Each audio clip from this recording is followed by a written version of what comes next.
Jepang Shinzo Abe memperkenalkan pada dunia visi baru negara matahari terbit, yaitu Society 5.0. Peradaban versi kelima ini akan mengintegrasikan ruang fisik dan ruang maya, sehingga akan sangat mengandalkan kecanggihan teknologi informasi yang perkembangannya semakin pesat. Tapi, pernahkah kalian bertanya, mengapa disebut versi kelima? Mana versi pertama hingga keempat, dan bagaimana kita mencapainya? Nah, yang pertama, Society 1.0 atau disebut juga dengan masa hunting and gathering. Manusia modern atau Homo sapiens diperkirakan muncul sekitar 70.000 sampai 100.000 tahun yang lalu. Mereka mengalami revolusi kognitif yang membuat mereka mampu membangun peradaban dan membentuk sebuah masyarakat.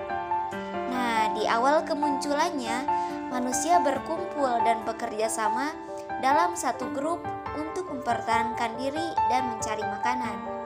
Mereka menghabiskan waktu untuk berburu dan berpindah-pindah dari satu tempat ke tempat yang lain. Dan pada masa ini pula, manusia mulai mampu membuat peralatan sederhana dan menggunakan kekuatan alam, yaitu api, untuk memasak dan mengusir predator. Hal ini membuat mereka mampu bertahan hidup di alam liar, dan memasak makanan berperan besar dalam perkembangan kognitif manusia. Society 2.0 Agricultural.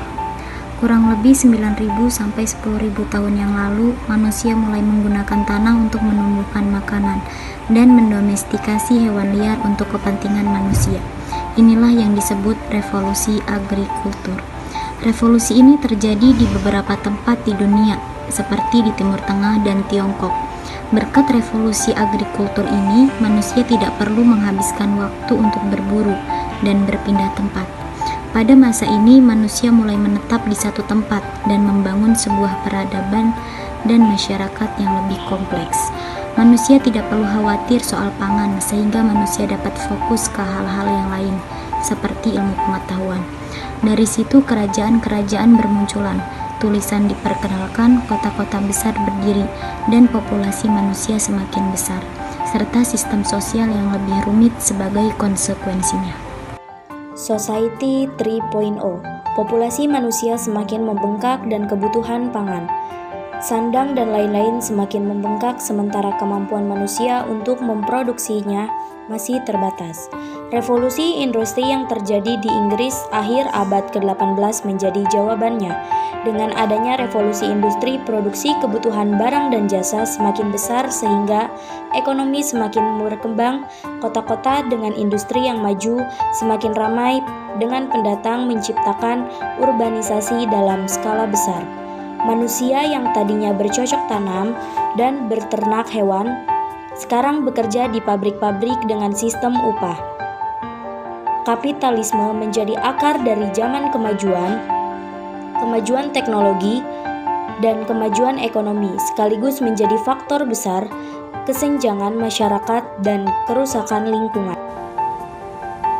Society 4.0.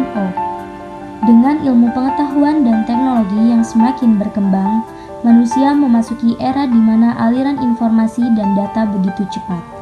Jarak, ruang, dan waktu semakin hilang. Komunikasi dan koneksi antar manusia menjadi semakin mudah dan intens. Semua data yang dulunya berbasis fisik sekarang berbasis digital dan dapat diakses oleh siapa saja dan kapan saja. Kemudahan mengakses data dan informasi ini menjadikan segala sesuatu lebih transparan, seperti kegiatan pemerintahan dan privasi diri. Ekonomi pun bergeser menuju ekonomi digital, di mana segala kegiatan saat ini berbasis internet dan komputer.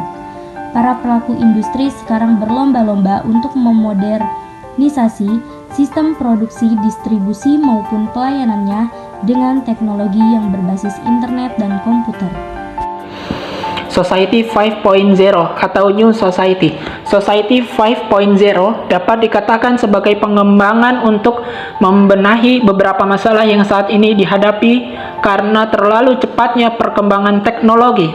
Pemerintah Jepang menyebut Society 5.0 adalah di mana ruang maya dan ruang fisik konvergen atau dalam kata lain terintegrasi.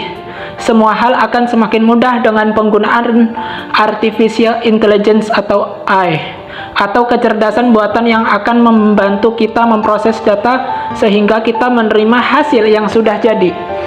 Keterbatasan fisik kita akan dibantu dengan robot yang mudah dikendalikan dengan komputer dan internet. Singkatnya, semua hidup kita akan serba praktis dan otomatis. Visi ini juga dikatakan akan memberikan dampak positif terhadap ekonomi dan masalah-masalah sosial. Jika visi Society 5.0 ini terwujud, maka dunia akan terlihat sangat berbeda dan yang kita lihat sekarang. Setiap perkembangan dalam sejarah manusia akan memberi dampak baik positif maupun negatif terhadap manusia sendiri dan terhadap alam sekitarnya. Menarik untuk melihat apa dampak dari Society 5.0 ini. Apakah kamu siap?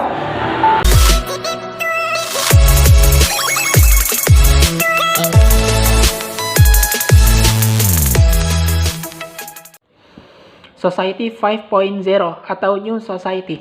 Society 5.0 dapat dikatakan sebagai pengembangan untuk membenahi beberapa masalah yang saat ini dihadapi karena terlalu cepatnya perkembangan teknologi.